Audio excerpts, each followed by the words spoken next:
to set up this panel, and that is, of course, the state of Andhra Pradesh. And on the panel today, let me go by the order in which I have the names with me. We have Shilpa Kulhatkar. She's Global Head of AI Nations at NVIDIA. And it's a delight to talk to her, of course. Professor Daniel Suskin, Senior Research Associate, Institute for Ethics in AI and Associate Member of the Economics Department, University of Oxford from UK.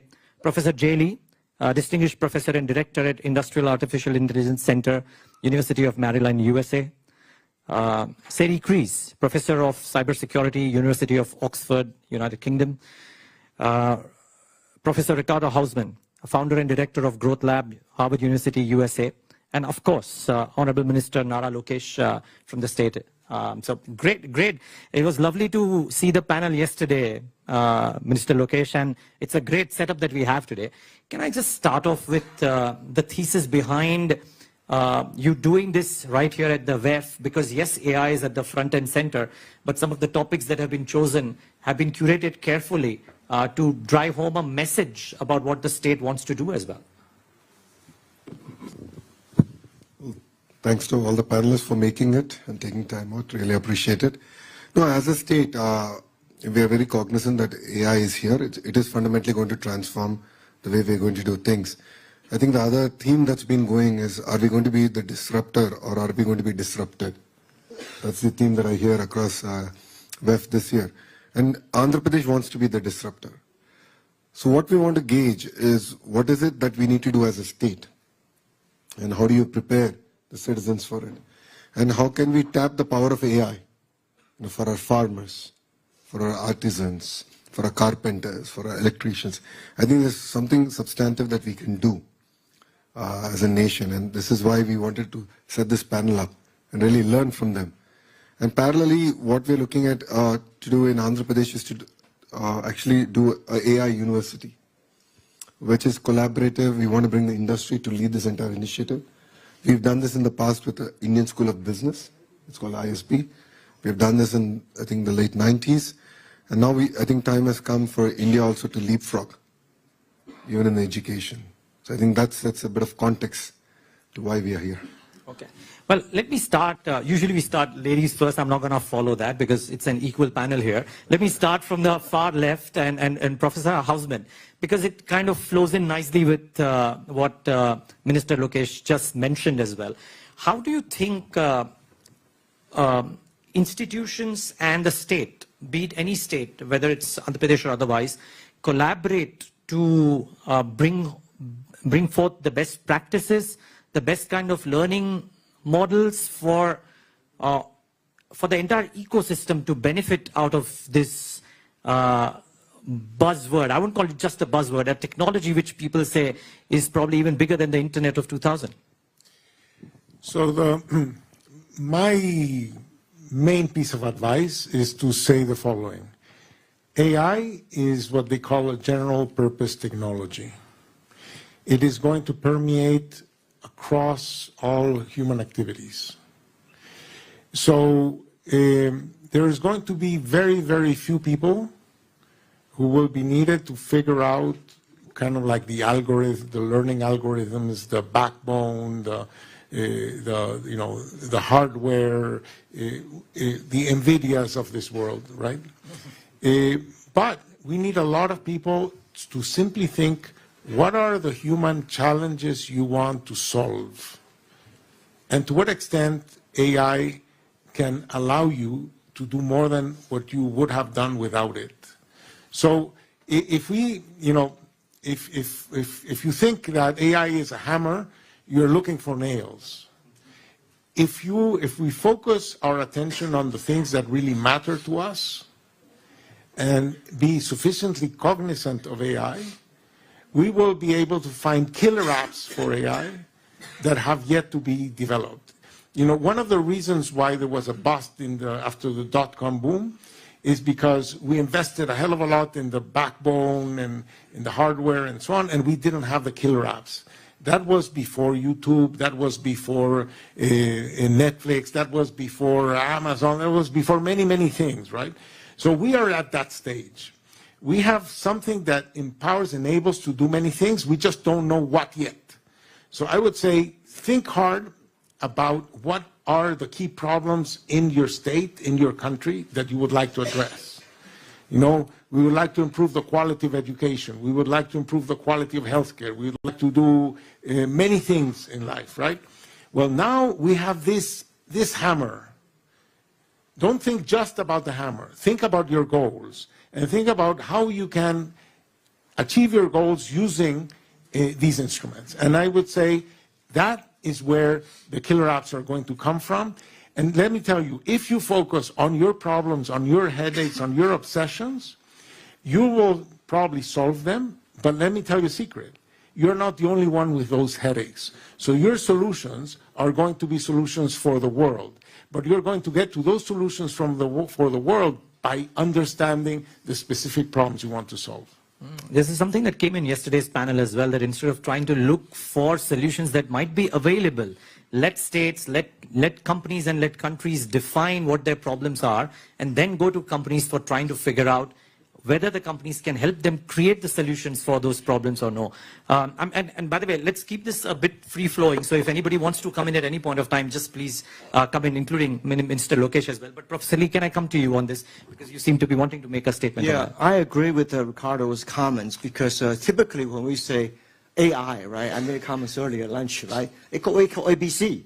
Three algorithms, big data, and computing. That's called 3 elements. But that's horizontal.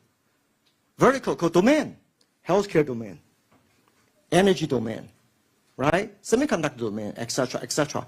So if you focus on one domain as a purpose, then you look for the problem source. Then you develop AI process. I call 3P. Purpose, problem, process. Then you hit the goal. So to me, if you take a healthcare domain, which I made a comment earlier, right? Healthcare, FDA took 18 years to approve about 40 or 50, 60 drugs a year. 18 years. 7 years is a clinical trial. 11 years is do all kinds of testing and development. If you shrink the 11 years down to 2 years, how many lives going to save? Lots of lives. Every country needs it. Every country. Entire world needs it, right? This is collaborative work. So you look at the positive, the area for that. Of course, you got to find what's the problem source first. So I do agree. I think we need to look at that kind of a killer M as a collaborative winning. Yeah. Okay. Thank you for that. Shilpa, you want to weigh in on this, because I think there is a lot of question around that what state, and the key point about today's conversation was, can we shape the future of next gen AI, right? I mean, innovative hub, data factory, etc., and AI university that Minister Lokesh referred to.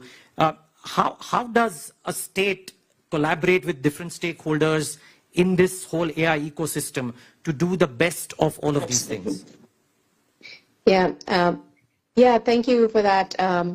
So, what Honorable Minister Nara Lokesh ji mentioned, the government backing up these missions or having these initiatives around leading with AI, from a state like Andhra Pradesh, but not just for Andhra, but something that applies for the whole world. As Professor Ricardo mentioned, there are problems which are prevalent, not just to a certain state or a country. There are some problems which are like healthcare, for example, or education, which have a pretty, its applicabilities across large segments of the world. And in that sense, I truly believe that democratization of AI is important. And everybody, what that means is everybody should be able to take advantage of AI as a tool. Not everybody is going to be a machine learning engineer or a data scientist, but using AI as a tool and having the access to build solutions for their specific problems is the key. And that's possible through democratization of AI, through making education and training and upskilling available. And hence, I think government and states can play a really important role in supporting these initiatives that democratize AI education, with a strong focus on strengthening STEM education at all the levels, with a particular emphasis on AI and data science. Okay, well, I was going to ask Professor Susskind about this as well, but Professor Kreese has said that she just wanted to make a comment on this, yes. So please go ahead. Thank you, and thank you to the Minister for such a kind invitation. I just wanted to add my thoughts on this. I'm a computer scientist by training who became a cybersecurity expert, and I'm fairly certain you'll find lots of uses for AI. As I look around the room, I'm looking at energy, urban centres. We've been using machine learning for years. We know it can help us spot patterns in data that are really hard for humans to spot. We have huge data sets through the instrumentization of our environments. So if you're building smart cities or you're trying to manage manufacturing environments, process control, whatever it may be, there's definitely going to be opportunities. So I'll park that, I think that's for certain. I just wanted to come in on the educational piece and to urge you to think about a principled way of building the workforce of the future, and it's one that I benefited from as a computer scientist, and it's this. Teach our workforce transferable technology skills. So when I was taught computer science, I didn't attend a class to learn a coding language. I attended classes to learn how to write good code that works as it should do, efficient code. And then I was taught how to learn any language, whichever language was the one that everybody wanted to use. And I think that principled approach should apply in AI. What we need is people that know how to collect data, store data, label data, manage the integrity of data that's going to be inside the training. We need to teach people how to write the inference engines, no matter what platform they're writing it on. Think about what it means to learn, to help a model learn. And then we need to teach people how you write good models for understanding the environment and the importance of the interface. We may find that in the state in the future, that when we go and look at how you're managing the green energy emission, that we'll go in and we'll see folks in immersive technology and they're interacting with visual interfaces. But underneath that, same model, same inference engine, same data, that might actually sit underneath another interface. And so I think there's such a huge opportunity, and it's a moment for us to make sure we don't get buried in the silos, that we take a principled approach, because then we can do the 3 Ps no matter which of the verticals we're in. Yeah, and Minister Lokesh, I would like to come in on this, but after a comment from Professor Susskind, because he looks at this argument closely, if I'm not wrong, and I would love to understand from you, because something that I was talking to Professor Kreese about, that the pace of development in this field is so rapid. What is it that, let's say, for example, an AI university that the state is thinking of can have as a necessary set of skill imparting that can help the students not just navigate through the AI challenges of today, sure, but over the course of the next few years, maybe? Sure. So I think when we think about skills in education, there are sort of 3 dimensions to this. The first is the what. What skills and what capabilities are we providing people with? And that, I think, is the one that gets most of the oxygen among politicians and policymakers, trying to anticipate what jobs will be valuable in the future, and so what skills do we need to teach people today. But I think there are 2 other really important dimensions to education, which sometimes get neglected. So alongside the what, there's also the how. If you were to step into a time machine and go back 100 years and walk into a classroom or a lecture theatre, it would look remarkably similar to how they look today, despite the existence of many really interesting technological alternatives. So just one example. We know that one-to-one tuition with a human tutor is incredibly effective. An average student who receives one-to-one tuition will tend to outperform 98% of students in a traditional classroom setting. The problem is, of course, that providing everyone with a one-to-one tutor is incredibly expensive.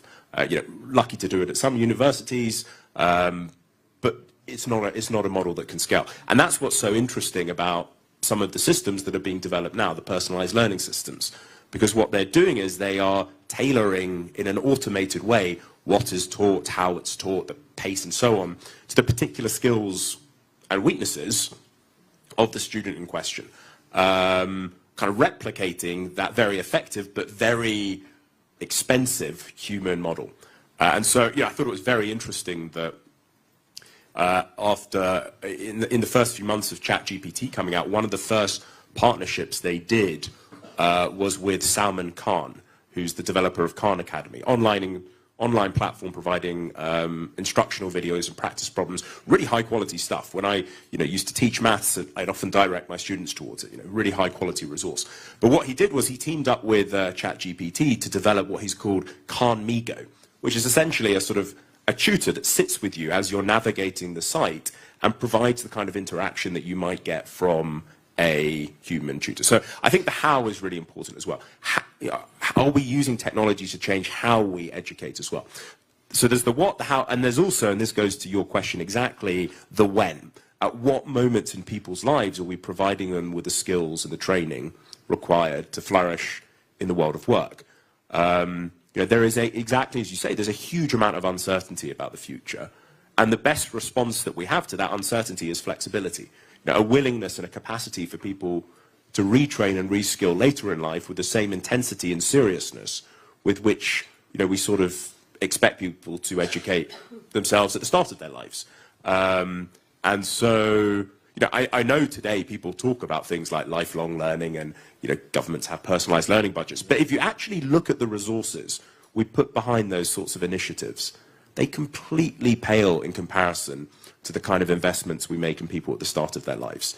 And that can't be right. So my advice for a university like this is not simply to focus on the what, the sort of skills and the capabilities, but it's also the how. How are you using the technologies themselves to change the way you teach and educate? And also the when. What sorts of people at what moments in their lives are you reaching out to them? And are you, tailoring what you're teaching to the particular requirements of that particular moment?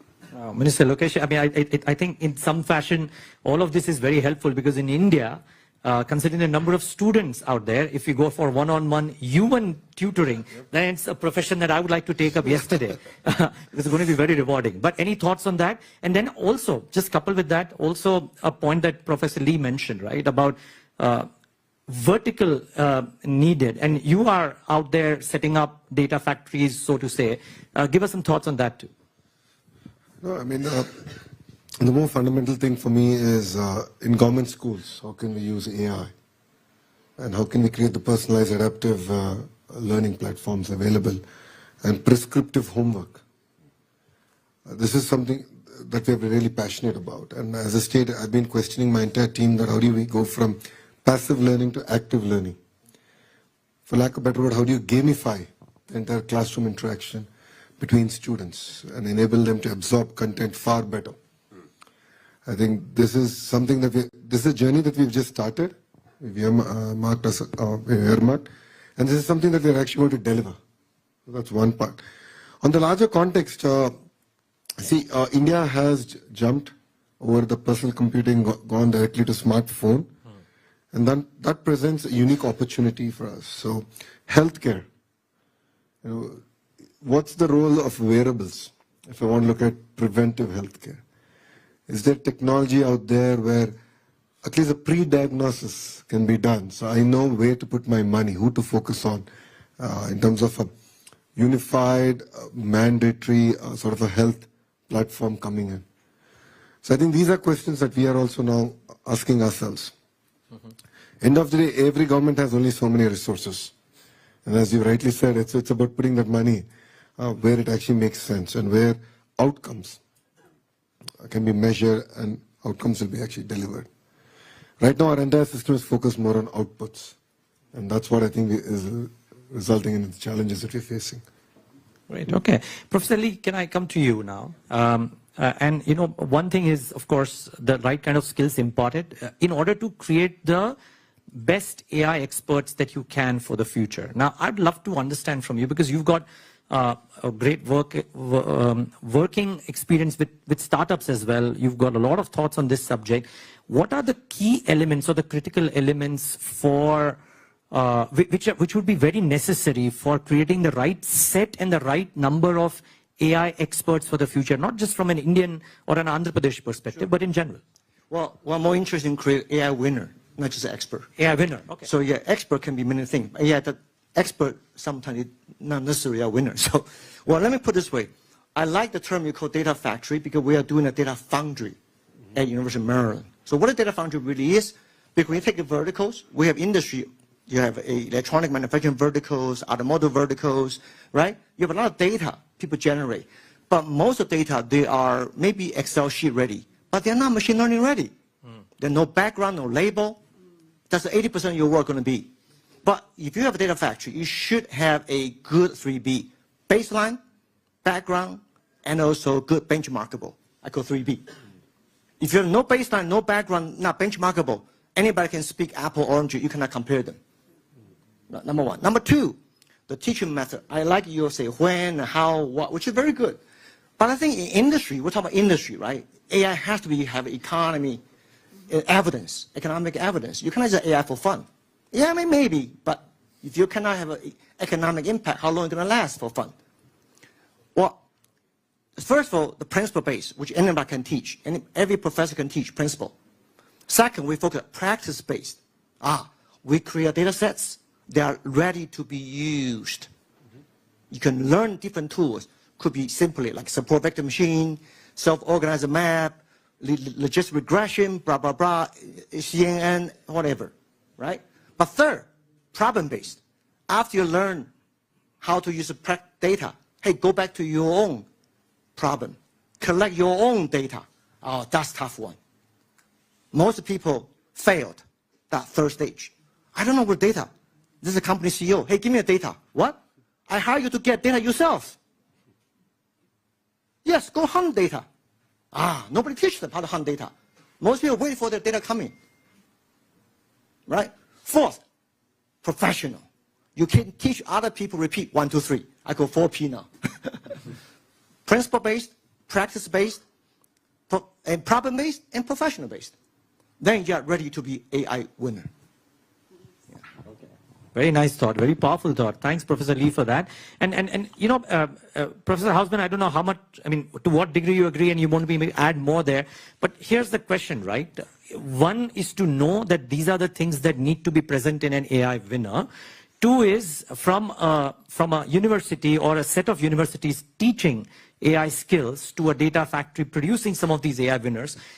There will be skill gaps that exist, right? How does a state, how does a well-meaning leader address some of those skill gaps?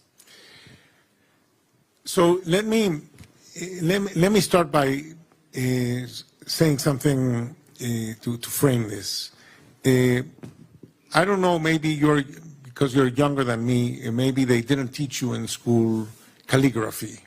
But we don't teach calligraphy anymore because we don't write with our hands, right? We type, right? So there are some skills that are just not going to be needed. And one of the things that, for example, large language models are very good at is answering questions. And we try to measure how much our students learn by posing them questions and see if they answer questions. And we do that even in our PhD programs. During the first 2 years of the PhD program, they take courses, we ask questions, and they have to answer questions. But after they finish their courses and they have to do a thesis, the problem that they face is no longer how to answer questions. It's how to ask questions, right? And it is in the, finding the right question, right? If you want to query a large language model, well, how do you query it? With questions, right? So where are your questions coming from? How do you teach to learn, to ask? What are the kinds of questions you ask about the world, right? What is it that you want to learn, right? It's not, so I think that there's a dimension. By the way, many students that perform spectacularly in their first 2 years of their PhD, then fail because they cannot go from being very good at answering somebody else's question to ask their own. So I think that the more AI is good at answering questions, the higher the price of being good at asking questions. In some sense, we are the ones asking the questions. And that's the better the AI tools will be, the more value will be to the skill of asking questions. How do you kind of get those skills going in students? I would love to know what are the right questions to ask. How do I do that? If a student after 2 years is not able to do that in the third year, how do you make it as a normal program, linear program?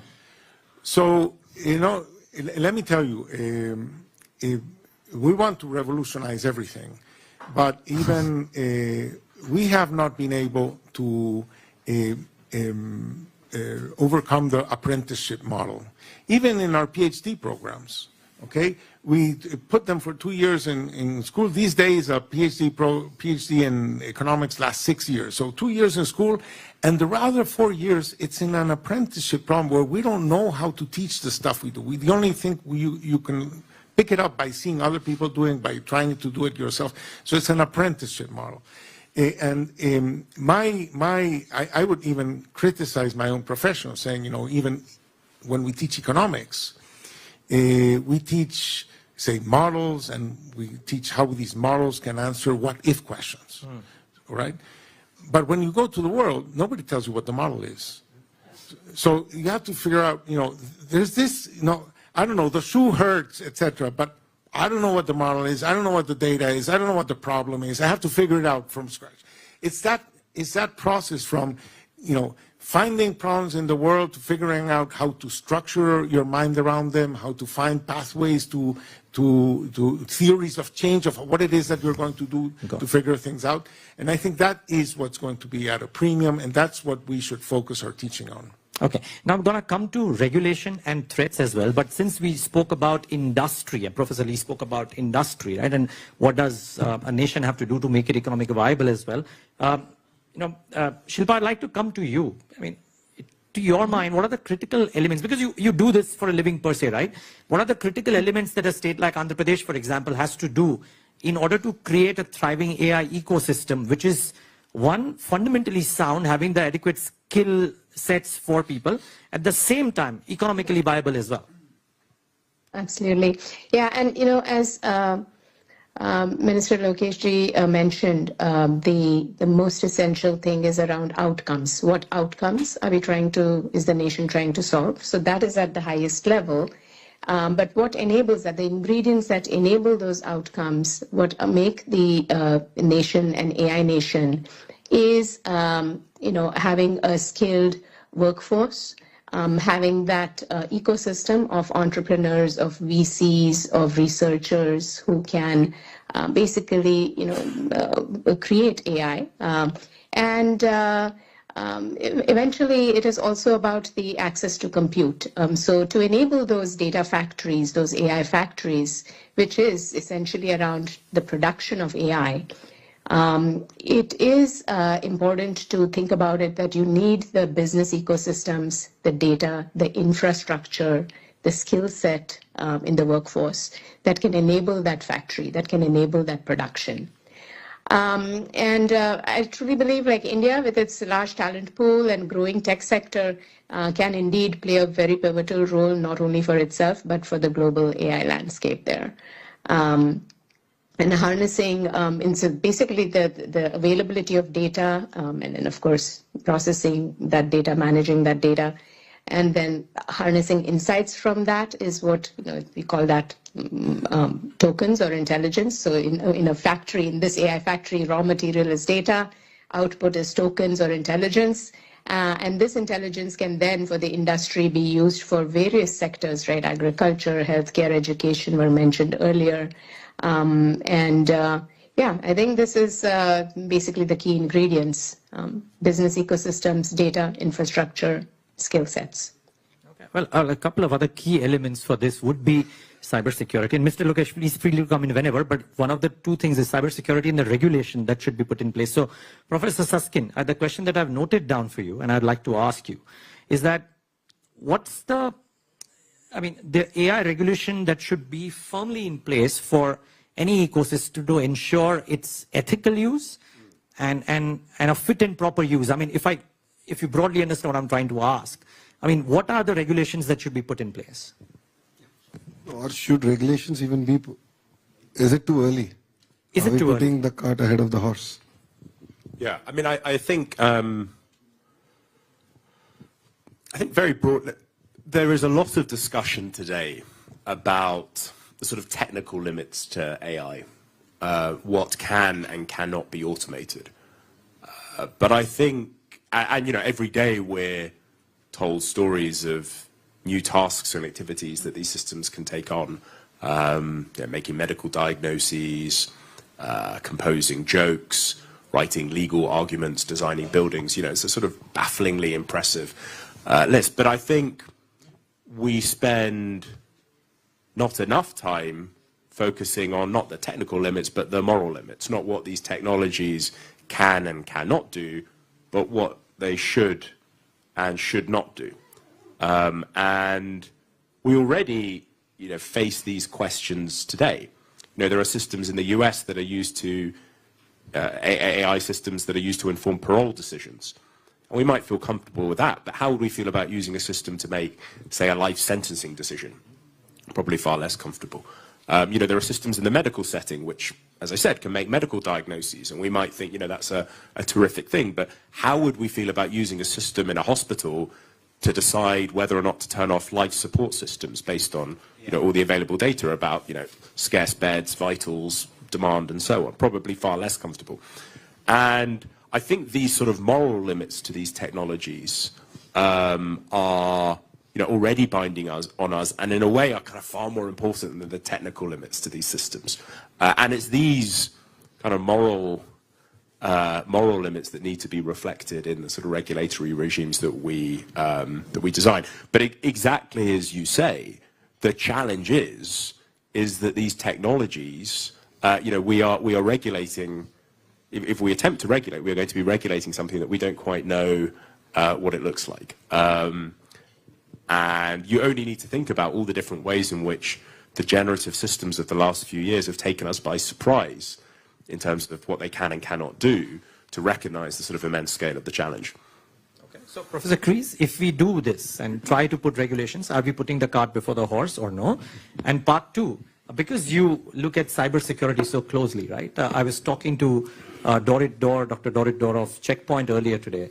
And she was of the belief that while there is a 44% rise in cyber attacks across the world in 2024, AI would only enhance the possibility of these in the future as well. And there's a possibility to defend as well via use of AI. So both these questions to you. Gosh, they're both really hard to answer, so I will do my best. On the first question, are we regulating too early? Well, yes and no. I mean, it depends what you're regulating for. So what we have to do, and I'm going to go through the cybersecurity piece and then we'll get to the answer. When I think about AI and cybersecurity, I think about points of a triangle, three general areas where these two things are coming together. The one I'm not going to speak so much about is the use of machine learning and AI to enhance our cyber defense capabilities, our ability to protect our systems. That's been happening since the last century, as my daughter says, since the Ice Age, and it will continue to happen. Thank goodness, because we're going to have to match up to some pretty voracious and strong attacks. So we'll talk about that. There's kind of two areas we have to be really concerned about right now. One is, could our use of AI make us more vulnerable? Of course, yes. Whenever we embrace new technology, or whenever we change technology, there's the potential for new vulnerability. We've known that for years. The highly regulated markets, like, for example, the financial sector, which grew a lot of the growth and maturity in the profession, before 2010, in the early 2000s, since before the term cybersecurity, when we were all working in information assurance, inside those regulations and good practices, we did things like make sure if you have a big system upgrade, you're going to test it, you'll pen test it. This is security testing, this is looking for vulnerability. All of those good things we see translating into the recommendations for good practice around security of AI. But there's some challenges for us. There's something very different about the way in which machine learning and AI works. We know that they're inherently vulnerable, and we can see in the security research community, both in industry and academia, and in government, examples of how people are managing to compromise systems, either via the training data or via the inference engine or via the model. Once this stuff's in use, of course, your operational security head will be thinking about insider threats, people just conventionally being able to get access and modify, sabotage systems. What can they then do with that? So we have a challenge. Some of these vulnerabilities are new, and they're an evolution of an old type, but the way in which we bring them about and consider whether they can be exploited to do us harm, that's knowledge we're learning, and we're learning fast. Some of the work that's out there exploring the general framework of vulnerability, which could help all of us procure AI, driven by our appetite for risk or risks we want to avoid, that's showing us that there are similarities across different kind of models and machine learning. So that's really interesting in terms of vulnerability. So you can have a very different machine learning problem, a different vertical, different technology solution, and yet they're vulnerable to a similar attack. Okay, so that's positive in that whatever we do to develop protection is translatable. Negative in that the attacker community, therefore, might only need to learn one kind of attack tool, one weaponization strategy, and attack multiple sites. So that's the other corner of the triangle. What's this doing to the toxicity of cyberspace in which our organizations are going to operate? And that's worrying because machine learning has been used for years, on and off, to enhance attacks. And what we're seeing in the advent, the big investments happening in large language models is, of course, opportunities for attackers to predict our vulnerability better, because they can predict more about us as humans and the way in which we live. And if you can do that, you can target people, and often people are the way into the enterprise. But you can possibly also use this stuff to understand our playbooks, how we defend our enterprises. And if you can do that, and you can predict what I'm going to do to defend myself, then maybe you can influence me to do something else, which makes me vulnerable in a different way. Or you can design your attack strategy that makes it way more potent against me. So there's some concerning things here which we will have to deal with from the outset. And then I know I've been talking for too long. So now I'm going to return to the cart before the horse question. It's this. We have to think about how we protect ourselves in a number of ways. There's been a lot of talk in shift left amongst the community, and the WEF has been doing brilliant work in helping us understand. By shift left, we mean push the issue of security earlier on in the development cycle. Shift left for you, which means security by design in every way. But then what we have to do is not just stick with shift left, we have to expand right and do way more in terms of operational security around the stuff when it's in place, in practice. Otherwise, someone's going to hack your system and cause you a big problem. And then you have to kind of constantly repeat, because these things are changing so fast. And the organization is changing fast in terms of what it wants to do.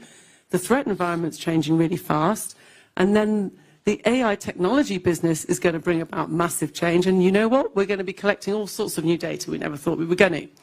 And our staff are changing fast. So probably there is something right now in that process, how we're going about doing security by design, embedding as much prevention of vulnerability as we can. Maybe there's something that could be done there. That would not be cart before horse in my mind. But this whole question about how you use things like regulation really needs embracing in the context of this fast, dynamic cadence that we're going to need. It's going to need more than that, right? We're going to have to build norms of behaviors.